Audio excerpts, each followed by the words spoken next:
ideología y realidad. Dada su tendencia a centrarse en la ideología y no en los hechos, el ideario socialista no ha logrado superar sus grandes deficiencias fundacionales. Esto porque el socialismo se basa en ideas esencialmente contradictorias, como hablar en abstracto de libertad, pero restringir la libertad real de las personas en todos los ámbitos posibles y someterla a los intereses del Estado, controlado a su vez por un partido único. Por ejemplo, afirma que el mercado de bienes y servicios debe estar controlado en su integridad por el Estado, usando el eufemismo de que el mercado es social, como si fuera de todos, lo que no es verdad en modo alguno. Si alguien controla de verdad el mercado en Cuba, es el partido único, más las Fuerzas Armadas, cara y sello de una misma moneda, como es el caso de GAESA, el consorcio comercial estratégico militar que controla gran parte de la economía cubana. Considérese que los altos miembros de las Fuerzas Armadas son siempre miembros del partido. En teoría, este mercado estatal existe para que todas las personas reciban los bienes o servicios en forma justa y de paso para que los controladores privados del mercado no se hagan ricos. Porque la energía mental socialista es de pobreza, no de riqueza. Por eso, los países socialistas son pobres. Desde luego, lo que sucede es que los funcionarios estatales de alto rango tienen que aprobar los proyectos como comisionistas o intermediarios, recibiendo solapados sobornos y coimas, por lo que terminan ricos. Porque el mercado socialista es un mercado negado ideológicamente a los ricos privados, pero abierto en la práctica a los ricos del partido, que se apoderan del Estado. Como ven, siempre hay ricos. Además se crea una burocracia feroz y paralizante, que logra lo contrario de lo que se propone. Tarjetas de racionamiento para distribuir la escasez, control de precios y mercado negro. Otro elemento que se obvia es que el Estado se transforma en un empresario mucho más ineficiente que el empresario privado, por lo que el socialismo real ha sido siempre un deficiente capitalismo de Estado, lo cual siempre se niega. Por otro lado, y desde el punto de vista de los ciudadanos, al no existir incentivos por trabajar mejor, por ser más eficiente, como puede ser más días de vacaciones, prioridad en tipo de vivienda o simplemente más dinero, lo que en el capitalismo se llama bonos o gratificaciones, las personas simplemente no se esfuerzan. Desde miles de años, los seres humanos han asimilado que un trabajo que implica más calidad, más tiempo, más preparación, más riesgo o más esfuerzo debe ser pagado mejor. Pero el socialismo no desea aceptarlo, una vez más solo por razones ideológicas. Tampoco desea reconocer el costo de administración en la comercialización de un producto. Ningún comerciante va a estar dispuesto a vender a 12 un producto comprado a 10 porque el Estado le fijó ese precio. Simplemente no lo va a comercializar, o bien lo va a vender a 30 en el mercado negro, distorsionando la realidad económico-social. Pero parece que es mejor hacer la vista gorda al mercado negro con tal que la ideología se cumpla. Esto porque junto con el tabú del dinero está el tabú de la ganancia. No se pueden transgredir los sagrados dogmas socialistas. Y cuando el mercado lo maneja el Estado, no tendría sentido considerar la plusvalía y el producto se vende prácticamente al mismo precio, quizás con un pequeño recargo por transporte o bodegaje. Pero con funcionarios sin incentivos, con un modelo laboral desganado, donde da lo mismo si el producto se despacha Mañana o la próxima semana podemos comprender el desabastecimiento y los estantes vacíos. 2. Partido único. El tema de la libertad, como se ve, fue restringido en muchas áreas, pero una de las fundamentales es la prohibición de organizaciones o partidos que no sean socialistas. Aun cuando cualquier partido socialista o comunista puede existir legalmente en las democracias burguesas, sin que nadie persiga a sus miembros, resulta que en el socialismo no puede existir un partido que promueva el capitalismo. ¿Qué dirían los líderes socialistas si en cada país capitalista se prohibiera legalmente todo partido que propugne el socialismo con el argumento de que no existe reciprocidad? La libertad para elegir a los gobernantes o la opción de cambiar el modelo político simplemente no existe. Todo está regido por el partido único. De tal manera, las elecciones no son en ningún sentido parecidas a las nuestras, porque simplemente se limitan a ratificar a los candidatos puestos por el partido y no a otros. O bien, se limitan a cuestiones tácticas, sin ningún efecto en la conducción de la economía o la educación, y por cierto, sin tocar un milímetro las bases ideológicas del modelo. Al final da lo mismo si hay elecciones o no. En síntesis, el control estratégico lo tiene siempre el partido. En él radica la soberanía de la nación, no en el pueblo, o sea, en sus líderes de más alto rango. No existe nada parecido al propagandeado poder popular. El pueblo no tiene ningún poder. Esa es la gran verdad. En Cuba, una elección como la de Salvador Allende en Chile, pero al revés, con un candidato capitalista, sería simplemente imposible. Arriesgarse a disentir es exponerse no solo a ser perseguido o encarcelado, sino a ser asesinado.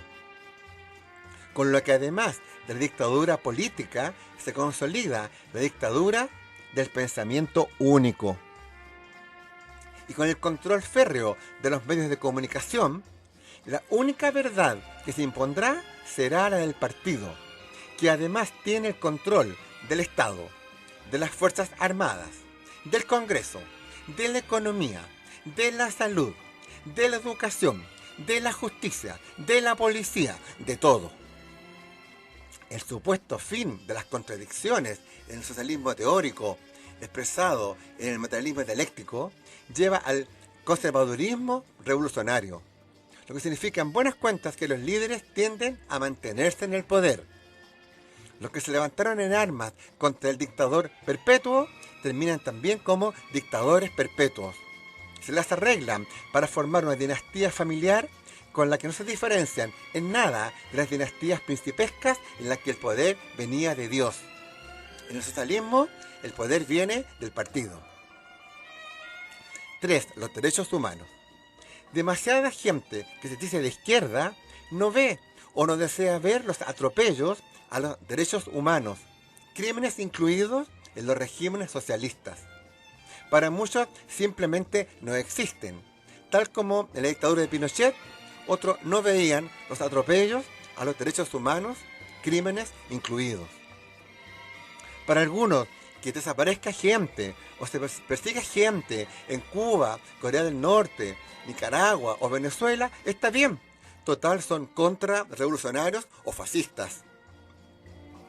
Eso es lo que permite que avancen los gobiernos de derecha, no necesariamente fascistas. Usar la palabra fascista en todo permitirá finalmente que a nadie le importe que le llamen fascista, o quizás lo consideren un orgullo con todos los robos, mentiras, fraudes y crímenes del socialismo, los cuales son sistemáticamente negados. O si no, de inmediato se saca algo malo del capitalismo para tapar. Seguro que más de alguien me va a contestar con una larga lista de errores, desfalcos y crímenes del capitalismo. En eso son expertos, pero nunca ven o reconocen los propios. Gracias a eso, felizmente el socialismo está desapareciendo de la faz de la tierra. las libertades y derechos que se piden y exigen a gritos y marchas por las calles cuando se vive en un país capitalista, no se piden cuando se está en el socialismo. En verdad, el partido no los permite y para eso usa la policía. Acá en Chile, apedrean a los policías, lacayos del sistema. Allá no podrían, porque las policías les van a disparar. Quizás no de día, pero sí en alguna esquina oscura, de noche, y no va a haber ningún grupo de derechos humanos que los defienda. Por cierto, en Cuba los policías serían revolucionarios, no lacayos del sistema. Conozco Cuba. No creo en las fantasías libertarias, progresistas o igualitarias, sacadas de libros o charlas de café. Es una dictadura. 4. La riqueza de los líderes socialistas. Por supuesto, existe una clase privilegiada, dominante, que controla todo. Son los miembros de la élite del partido y de las Fuerzas Armadas. Viven en los mejores barrios, manejan altas sumas de dinero, poseen automóviles de alta gama, tienen casas de veraneo y sus hijos estudian en Europa. La revista Forbes más de una vez aseguró que la fortuna de Fidel Castro superaba los 900 millones de dólares. Este reaccionó indignado, desafió a que se le indicara dónde estaban las cuentas bancarias con esa suma, sabiendo que no se trataba de eso. No era tan tonto como para que le encontraran cuentas. Su fortuna está basada en sus operaciones en empresas cubanas, como una suerte de accionista o comisionista de Estado, o sea, como un gran magnate del capitalismo de Estado. El dinero llegaba a sus bolsillos por los intricados recovecos contables de la dictadura, nunca transparentados ni auditados por nadie. Pero el hombre de que era rico lo era. De hecho, vivía muy bien con toda su familia. Y además de su fortuna personal, y como todo buen socialista, usaba los recursos del Estado para su beneficio. Ningún alto dignatario socialista vive en forma sobria, ni mucho menos en la pobreza. Pero algunos aún creen en la supuesta igualdad y que en el socialismo no hay ricos. Y en casa por medio del pueblo, una mujer debe prostituirse para mantener a su familia. Y Castro sacó a Batista por haber convertido a Cuba en un prostíbulo. 5. Pseudo superioridad moral. Las personas de izquierda, socialistas, comunistas, como se llamen, se sitúan generalmente en una posición de pseudo superioridad moral, dado que ellos están con los pobres, con los que sufren, en contra de las injusticias. En el socialismo, supuestamente todo sería mejor, habría armonía, libertad, trabajo para todos, salud gratis, etc. Pero la realidad en dichos países es muy distinta, es más, es dramática. Como no había internet en la época en que se desmoronó la Unión Soviética o Alemania Oriental, estas personas no tomaron conciencia de los hechos reales. Aún hoy no se informan debidamente y prefieren asilarse en su fantasía ideológica antes que aceptar la realidad histórica. Nunca hay que minimizar el poder de la ilusión. Y eso que el socialismo supuestamente es científico. 6. Ignorancia de la historia. Estos sistemas políticos cayeron por su propia fuerza, por su rigidez, por la falta de libertad, por todo el caos social que significaron. También por la inmensa burocracia, la falta de oportunidades, el bajo nivel de vida de la población, por la limitación de las libertades personales, por el totalitarismo de un partido único, etc. Desde luego también por sus inmensos atropellos a los derechos humanos. Todo esto es algo que cualquier persona medianamente educada conoce, menos los socialistas, idealistas e ideológicos. Estados Unidos no invadió la Unión Soviética, y tampoco Alemania Federal invadió a Alemania Democrática, y eran los habitantes de Alemania Democrática los que huían hacia Alemania Federal, y no al revés. Y ninguno, de los países exsocialistas han vuelto al socialismo, ni piensan hacerlo. Todos son capitalistas. Ningún polaco, lituano, estonio, letonio, ucraniano, ruso, eslovaco, húngaro, moldavo, azerbaiyano, armenio, georgiano, tayico, uzbeco, búlgaro, croata, bosnio, macedonio, checo, esloveno, checheno, montenegrino, bosnio, macedonio, serbio, bielorruso o rumano desea que vuelva el socialismo. Pasaron demasiadas penurias. Pero por acá todavía algunos nos informan y levantan las banderas de la libertad, del progreso, de la igualdad y la justicia. Felizmente ya no les creemos. Pero aún así se insiste en ofrecer el socialismo como un progreso, como un modelo de sociedad que sería muy superior al capitalismo. No es el tema analizar al capitalismo en sus diversas formas, al cual no le hago publicidad ni me paga la CIA. El error consiste en creer con espantosa ingenuidad que como tal sistema sería malo, el socialismo que surge teóricamente como una crítica tendría que ser mejor, y no es así. Estamos ante el dramático caso social, político y cultural donde el remedio es mucho peor que la enfermedad, en los hechos, no en los discursos. Si el capitalismo cultiva el fetichismo del mercado y el dinero, el socialismo cultiva el fetichismo del Estado y el partido. O sea, ambos sistemas son lo mismo con distintos fetiches.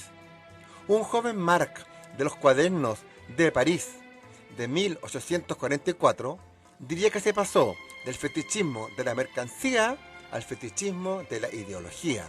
Fetichismo al fin.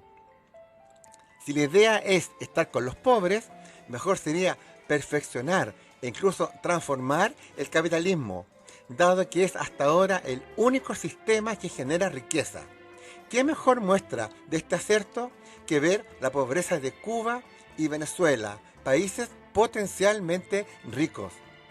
Pero, ¿cómo hacemos para que los líderes socialistas aprendan economía? 7. Obsesión por el control. De ningún modo soy una persona de derecha, a no confundirse. Necesitamos superar estas dicotomías, pero en forma comparativa para mí es evidente que el capitalismo ha demostrado tener una capacidad transformadora que el socialismo no ha demostrado. Ahí tenemos la estrepitosa caída de la Unión Soviética o de la República Democrática Alemana, que los socialistas se encargan muy bien de no mencionar. ¿Qué mejor prueba de fracaso en toda la línea? Y acá en Chile, ningún acérrimo defensor del socialismo desea ir a vivir a Cuba o Venezuela, por más que lo motivemos con la igualdad y la salud gratis. En la actual Federación Rusa y en otras ex repúblicas soviéticas, todas ellas transformadas hoy en capitalistas, el Partido Comunista ha quedado reducido a su mínima expresión y es una fuerza conservadora. China tuvo que reinventarse en el ámbito económico porque en ello se le iba su supervivencia.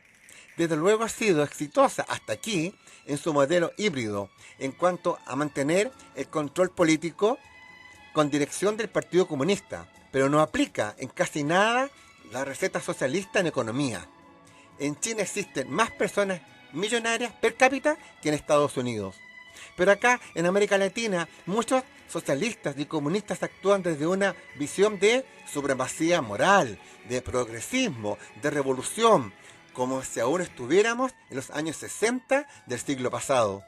Como si nunca hubiera caído el muro de Berlín, como si nunca se hubiera derrumbado el comunismo en la Europa del Este, y como si los crímenes de Fidel, del Che Guevara, Stalin, Pol Pot o Mao nunca hubieran tenido lugar. Capitalismo no significa necesariamente riqueza, pues existen países capitalistas pobres. Y hay pobreza en todos los países capitalistas. Pero junto con el modelo económico existe el modelo político democrático, aunque a veces es más bien formal, pero funciona y es perfectible. Existe pluralidad de ideas. A nadie se le castiga por pensar distinto.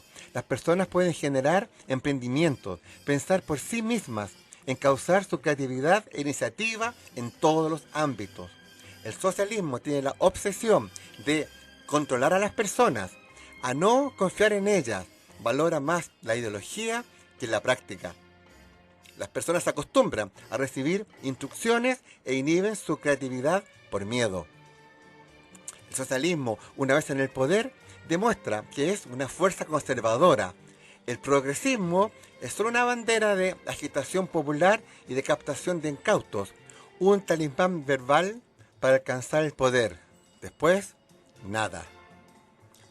Esta es una mirada desde el anarquismo racional, o sea, desde la responsabilidad personal, no desde las instituciones. El anarquismo racional está absolutamente alejado de las ideas socialistas, porque éstas prohíben o niegan la libertad personal.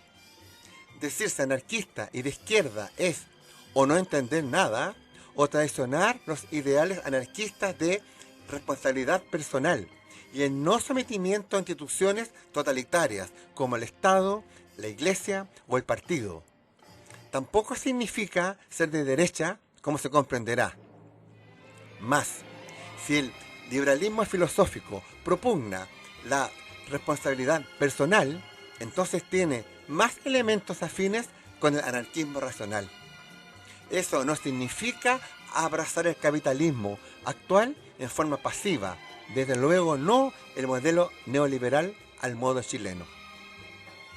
8. Expertos en problemáticas e ignorantes en solucionáticas. Claro que el capitalismo no es equitativo y es en muchos aspectos además injusto, pero deja hacer, estimula las potencialidades de cada cual. Es cierto que falta mucho en cuanto a la igualdad de oportunidades, en los servicios de salud y educación, en la disminución de la brecha entre ricos y pobres y un largo etcétera. Los socialistas describen muy bien los males capitalistas. Lo que no saben es cómo hacer funcionar su propio modelo. Son expertos en problemáticas capitalistas, pero ignorantes en solucionáticas socialistas. Inmersos en sus ideales y utopías, llenos de arrogancia por su supuesta superioridad moral, e inmersos en un lenguaje grandilocuente, no saben realmente lo que piensan y desean las personas de carne y hueso, por lo que se descolocan cuando ven nuevas ideas y prácticas capitalistas y el apoyo que reciben los que consideran sus clientes electorales. 9. Desencanto de la juventud. En Cuba conversé con muchas personas en varias ciudades, no acompañado por algún miembro del partido, obvio, los que muestran solo lo lindo, como hacen con los 12 visitantes oficiales de Chile que solo ven maravilla. Y en varias ciudades como Pinar del Río, Cienfuegos, Guanabo, Trinidad, Santa Clara y en la misma La Habana, conversé con muchos jóvenes que me contaron con amargura su molestia con el sistema y hasta su rechazo frontal. Para muchos de ellos, la palabra revolución significa manipulación. Da lo mismo, me decían, si trabajamos mucho o poco, bien o mal, se nos paga la misma miseria.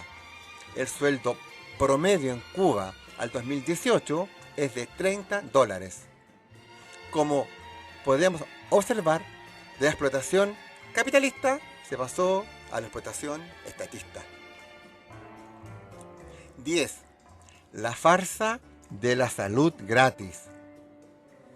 En las casas donde alojé, las personas me decían que la salud no es gratis, que solo es propaganda. Cierto es que no pagan en dinero en forma oficial, pero deben ir solo al hospital asignado y con el médico asignado sin posibilidad de elegir otra alternativa. Y lo más importante, deben llevar regalitos, o sea, coimas, que no son baratas, a todas las personas involucradas, desde la recepcionista hasta el médico. Acá, los socialistas levantan la bandera de la salud gratis, pero no especifican en qué realmente consiste. Nos señalan que igual hay que obtener cupos y horas dentro de un sistema lento y burocrático y aceptar mansamente lo que se les ofrece. Quizás cuántos padres por acá encuentran muy buena la idea de la salud gratis, pero no sé qué pensarían si su hijo estuviera muy enfermo y el sistema no le responde ni en la forma ni en el tiempo y no existe ninguna alternativa privada, ninguna. Si el sistema falla, el hijo muere. Esa es la salud gratis. Por cierto, que si usted pregunta, le dirán que es gratis y que las coimas no existen. Lo esencial para el caso es que con la miseria que paga el Estado, el pueblo también financia el sistema de salud, ya que es el mismo empleador. La salud, como la educación, el transporte público, etc., en cualquier país es financiada de algún modo. Lo gratis no existe, solo es propaganda. Gratis quiere decir solamente que al momento de acceder al beneficio, la persona no paga. En la mayoría de los países capitalistas existe algún tipo de copago al acceder al beneficio de salud pública, aunque en casos tipificados el servicio no es cancelado por el usuario, por ejemplo, por edad, nivel económico o tipo de prestación. También es cierto que ningún sistema público cubre todos los beneficios. Y además, por cierto, está la alternativa privada, que aunque obvio debe ser pagada, le puede salvar la vida a muchas personas que de lo contrario morirían antes de recibir la atención en el sistema público.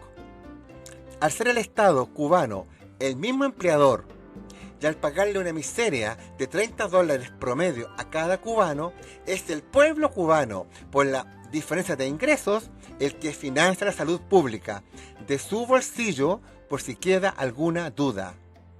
Con tanta ideología y propaganda se impide que se comprenda así. Por tanto, la salud cubana debe ser una de las más caras del mundo para sus ciudadanos. 11. Hambre, miseria y prostitución. Solo en algunos lugares más turísticos, como Varadero, Trinidad o Viñales, uno observa un estándar de vida un poco mejor. Pero en todo Cuba se ve claramente pobreza, hambre, drogadicción, desgano, hacinamiento, mercado negro, racionamiento, altísimos niveles de alcoholismo y prostitución. En muchos restaurantes usted puede ver en un lado del mesón a unas estupendas muchachas que se maquillan constantemente frente a un espejo. En otro lado se puede observar a hombres cuarentones y cincuentones hablando con una mujer mayor. Al poco rato, con sutiles mensajes, un hombre sale seguido de una muchacha de no más de 20 años y se dirigen a una casa cercana. Todo esto lo vi con mis propios ojos acompañados de mi esposa. Eso se replica en toda Cuba, principalmente en los lugares turísticos. Y esta es la prostitución más o menos formal, por no decir legal. Ser cadetera es toda una profesión. ¿Qué decir de las otras formas de prostitución, ya sea en hoteles, playas, debajo de los puentes, etcétera, tanto heterosexual como homosexual? No olvide el alcohol y las drogas. 12. Cuba no es una dictadura. Hace un tiempo, una persona muy izquierdista y progresista me preguntó cómo era Cuba. Le expliqué sucintamente lo bueno y lo malo, pero destacando que para mí es una dictadura. ¿Y por qué? Me miró y me dijo, sin haber estado nunca allá, eso no es verdad, pues ellos tienen ballet y orquesta sinfónica. O sea, ninguna actitud de comprender, de aceptar que no es ese paraíso pintado en las reuniones del partido, en las conversaciones de café o en algún video de las diputadas del Partido Comunista. Con ese argumento, acá en Chile con Pinochet, nunca hubo dictadura, pues también teníamos ballet y orquesta sinfónica.